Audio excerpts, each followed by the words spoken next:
दोस्तों, आप सभी का स्वागत है अपने YouTube channel we study point में। हमारे द्वारा बेस्ट करंट अफेयर्स की सीरीज कंटिन्यू है।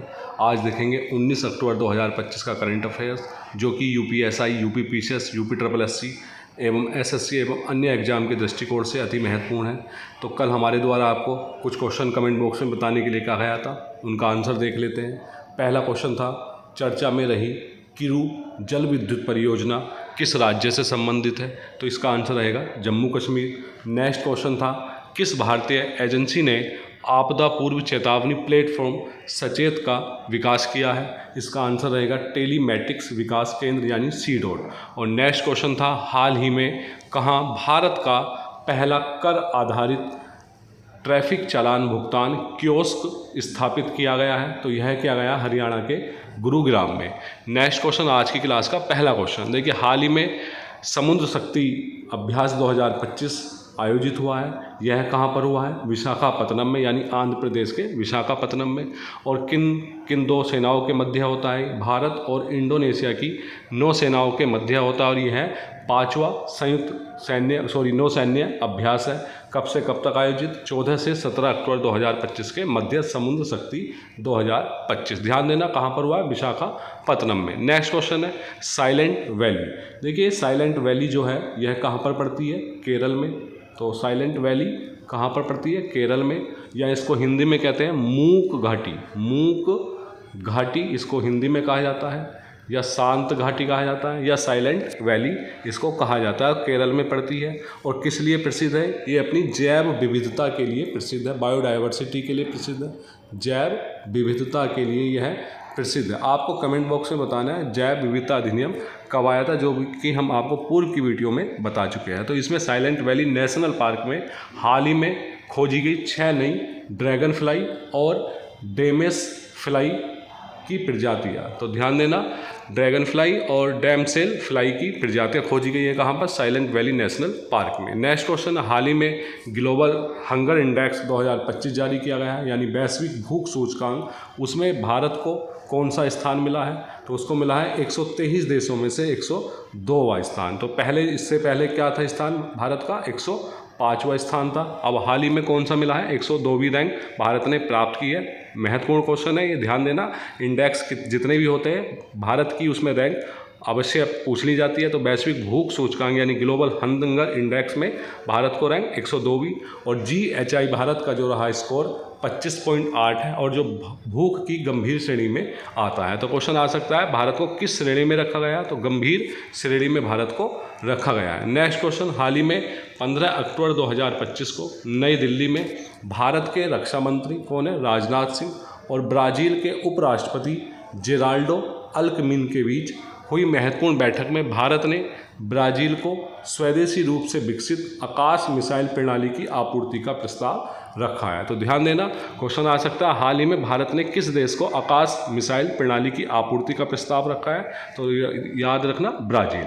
नेक्स्ट क्वेश्चन है, भारत सरकार ने घोषणा की है कि देश में वामपंथी उग्रवाद यानी लेफ्ट विंग एक्सट्रीम यानी LWE से सबसे अधिक प्रभावित जिलों की संख्या अब घटकर केवल कितनी रह गई है? 3। तो क्वेश्चन आ सकता है, जो नक्सलवादी या वामपंथी उग्रवाद से अब जिलों की संख्या घटकर कितनी रह गई है? 3।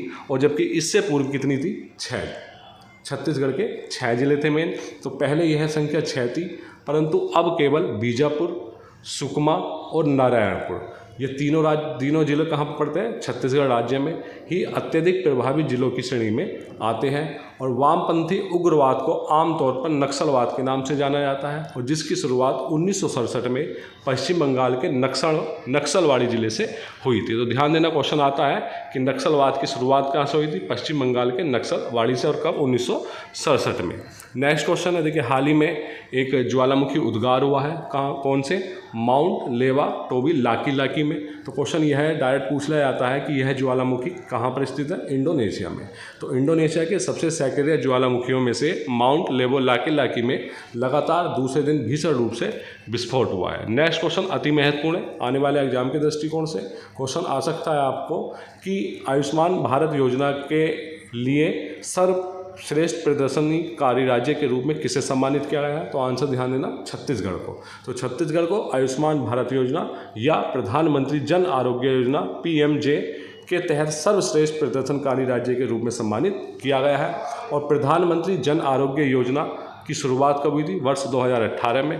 देखिए, कोई भी योजना हो उसको वर्ष आप याद जरूर करिए, जो भी महत्वपूर्ण योजना होती है, जैसे आयुष्मान हुई, जल जीवन मिशन हुआ, इस प्रकार डायरेक्ट क्वेश्चन पूछ लिया जाता है, क्योंकि आज के समय में हमारे माननीय प्रधानमंत्री द्वारा योजनाओं पर बहुत ज़्यादा ध्यान दिया जाता है, तो वही करंट से रिलेट करके आंसर क्वेश्चन इसका पूछ लिया जाता है। तो 2018 में शुरू की गई थी प्रधानमंत्री जन आरोग्य योजना, और इसे आयुष्मान भारत योजना के तहत लागू किया गया था। और यह योजना सालाना 5 लाख रुपए तक का कैशलेस स्वास्थ्य बीमा कवर देती है। नेक्स्ट क्वेश्चन है, हाल ही में विश्व मानक दिवस कब मनाया गया है? 14 अक्टूबर 2025 को। तो विश्व मानक दिवस 14 अक्टूबर 2025 को।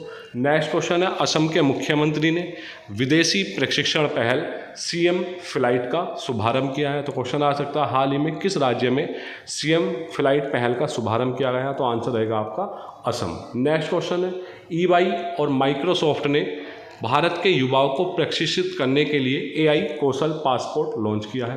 तो AI कौशल पासपोर्ट लॉन्च किसने संयुक्त रूप से? EY और माइक्रोसॉफ्ट ने। यह एक निःशुल्क ऑनलाइन कार्यक्रम है जिसे 16 वर्ष और उससे अधिक आयु के शिक्षार्थियों को उच्च गुणवत्ता वाली AI शिक्षा तक समान पहुंच प्रदान करने के लिए डिजाइन किया गया है। देखिए, शॉर्ट नोट्स किस तरीके से बनाते हैं मैं आपको बताता चलूँ। आप केवल लिखेंगे AI कौशल पासपोर्ट डैश लगा के EY और माइक्रोसॉफ्ट, ठीक है।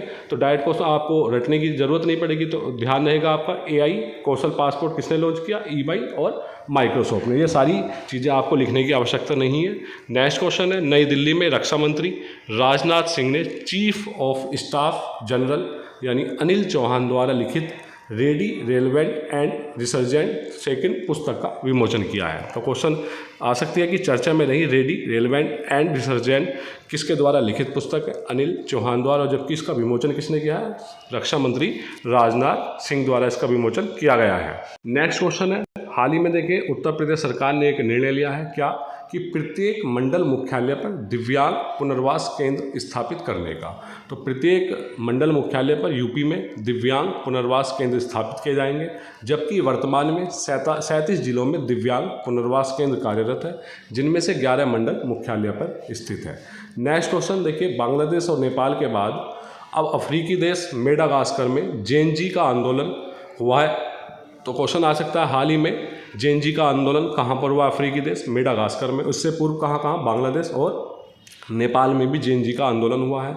इसमें फ्रांसीसी सैन्य विमान से देश छोड़ भागे राष्ट्रपति एड्री रेजो एलिना। तो क्वेश्चन आ सकता है, मेडागास्कर के राष्ट्रपति एड्री रेजो एलिना जो चर्चा में रहे, क्योंकि वहाँ पर जेनजी का आंदोलन हुआ है, जिस कारण वह अपना देश को भागे हैं छोड़कर फ्रांसीसी सैन्य विमान से। नेक्स्ट क्वेश्चन है, मध्य प्रदेश के नर्मदापुरम जिले में होगी डायनासोर के जीवाश्म की खोज। तो डायनासोर के जीवाश्म की खोज कहाँ पर होगी? मध्य प्रदेश के नर्मदापुरम जिले में। नेक्स्ट क्वेश्चन है, हाल ही में यूनेस्को ने चोरी की गई सांस्कृतिक वस्तुओं का आभासी संग्रहालय शुरू किया है। तो यूनेस्को ने मोनडियाकल्ट 2025 में चोरी की गई सांस्कृतिक वस्तुओं के आभासी संग्रहालय का आधिकारिक रूप से शुभारंभ किया, जो अपनी तरह की पहली वैश्विक पहल है। आपको कमेंट बॉक्स से बताना है यूनेस्को का मुख्यालय कहाँ पर स्थित है, यूनेस्को का मुख्यालय और यूनेस्को की स्थापना कब की गई थी। तो ये जो कि हम आपको पूर्व की वीडियो में है बता चुके हैं, अन्यथा की दृष्टि में कल आपको बता दिया जाएगा। नेक्स्ट क्वेश्चन है,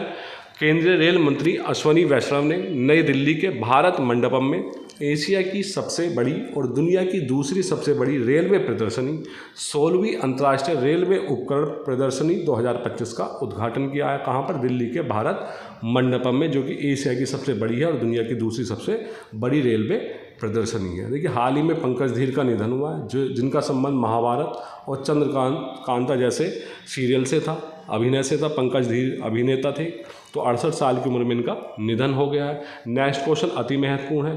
देखिए, भारत हाल ही में 2026-28 के लिए 7वीं बार मानवाधिकार परिषद के लिए निर्विरोध चुना गया है। तो क्वेश्चन आ सकता है हाल ही में भारत मानवाधिकार परिषद के लिए जो निर्विरोध चुना गया है कौन सी भी बार है? 7वीं बार। और कार्यकाल क्या रहेगा? वर्ष 2026 से लेकर 28 तक के लिए। और कितने साल के लिए? 3 साल के लिए। भारत का 3 वर्ष का कार्यकाल 1 जनवरी 2026 से शुरू होगा। और मानवाधिकार परिषद कितने सदस्य? 47 सदस्यों वाला संयुक्त राष्ट्र का प्रमुख निकाय है। और इस परिषद का जो गठन हुआ था वर्ष 2006 में किया गया था। किसका? मानवाधिकार परिषद का, UNHRC का। और भारत इससे पहले 6 बार, कब वर्ष 2006-07 में, फिर 2008-10 में, 2012-14 में, 2015-17 में, 2019-21 में और 2022-24 में UNHRC का सदस्य रह चुका है। ये क्वेश्चन आपका इस तरीके से घुमाकर देख सकता है कि भारत निम्न में से किस वर्ष मानवाधिकार परिषद का सदस्य रहा है या नहीं रहा है। तो ये वर्ष ध्यान देना। सबसे पहले वर्ष 2006-07 में बना था, ध्यान देना। फिर तुरंत तत्काल बना 2008 से लेकर 10 में, फिर गैप रहा 2012 से 14, फिर डायरेक्ट बना 15 से 17, फिर 19 से 21 और फिर 22 से 24 और अब बना है वर्ष 2026 से 28 के लिए। नेक्स्ट क्वेश्चन है आपका आज की क्लास का, ये क्वेश्चन दिए जा रहे हैं जिनका आंसर आपको कमेंट बॉक्स से बताना है, जो कि हम आपको कुछ इसमें का क्वेश्चन बता चुके हैं पूर्व में ही। हाल ही में केंद्रीय गृह मंत्री अमित शाह ने कहा NSG की विशेष अभियान प्रशिक्षण केंद्र की आधारशिला रखी है। नेक्स्ट क्वेश्चन है हाल ही में किस देश ने इंटरनेशनल बिग कैट अलायंस के फ्रेमवर्क समझौते पर हस्ताक्षर किए हैं। हाल ही में भारतीय नौसेना ने किस देश के साथ पहला द्विपक्षीय अभ्यास INROKN शुरू किया है। और लास्ट क्वेश्चन है पहली DNA आधारित हाथियों की गणना के अनुसार देश में सर्वाधिक हाथियों की संख्या कहाँ दर्ज की गई। ये क्वेश्चन दोनों हम आपको पहले बता चुके हैं। तो दोस्तों हमारे YouTube पर सब्सक्राइब करें, शेयर करें, लाइक करें और इस वीडियो की PDF आप हमारे टेलीग्राम ग्रुप से प्राप्त कर सकते हैं, जिसका लिंक हमने डिस्कशन में दे दिया है। धन्यवाद।